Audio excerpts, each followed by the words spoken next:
Robert Caldwell's calculation shows that forces on Earth are similar to forces in space. This demonstration, then, gives a sense of the dramatic rate of expansion that appears to be happening in the cosmos. By eye, it might be difficult to appreciate how good a fit it is, but I can tell you that the weight of the statistics indicates that an accelerating universe is a very good fit to this data. If, like the truck, the universe is continually accelerating, then billions of years from now, the universe might tear itself apart.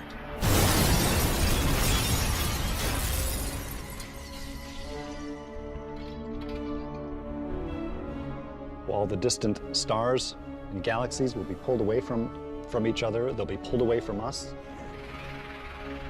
But moreover, we won't have time to grow cold and lonely. It'll actually be pretty exciting and dramatic and violent. Stars are ripped apart, planets are ripped apart, and even atoms are torn apart before the universe ends. It wouldn't happen for at least 50 billion years, but still it's an interesting fate for the universe. What would atoms ripping apart look like? Things like coffee cups are solid. Atoms join together to create something that will hold a cappuccino without leaking a single drop. Zoom in through the cup, like sailing through the cosmos, past the molecules and into the atoms. The solid cup is nothing more than a fabric of atomic particles that formed a bond to become matter. If these particles were to move apart, the bonds that hold this cup together stop working. The atoms no longer support molecules. The connections between the minuscule particles dissolve. Matter in the form of this cup ceases to exist. It disintegrates, gone from existence. This is the dramatic end that Robert Caldwell foresees for the universe. What you would see if you were standing on Earth or standing on some other planet that happened to still be around at that time, you would see something that looks like a wall of darkness approaching you. And as the wall of darkness approaches, stars would go out, galaxies would go out, and then eventually that wall of darkness would surround the planet. And then pretty soon, atoms themselves are torn apart, and that's it. Just the wall of darkness shrinks down to a point, and that's the end of the universe. According to Robert Caldwell, that moment is still billions of years off, leaving plenty of time to refine the research.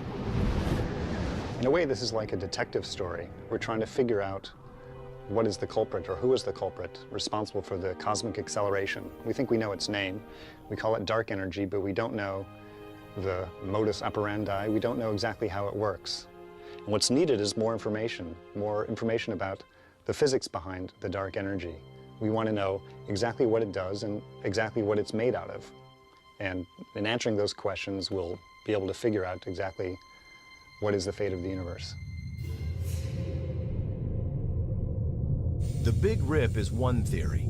Cruising just above Earth's atmosphere and peering deep into space, the Hubble telescope provides scientists with clues to a less violent, but equally unavoidable, end of the universe.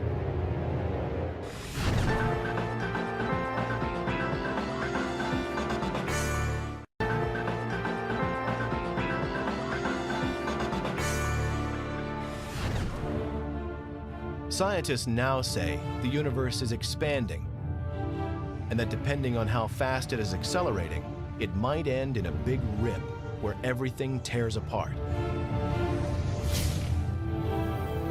It's also possible that it will continue to expand, but at a slower rate. The universe wouldn't rip apart, but would become dark, cold, and lifeless.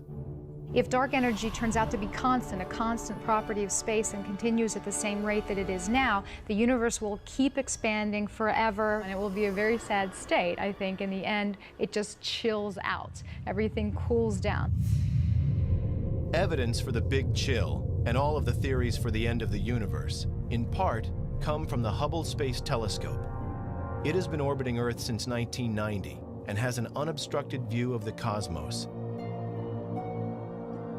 The extraordinary images it beams back to Earth are amazing in their clarity and detail.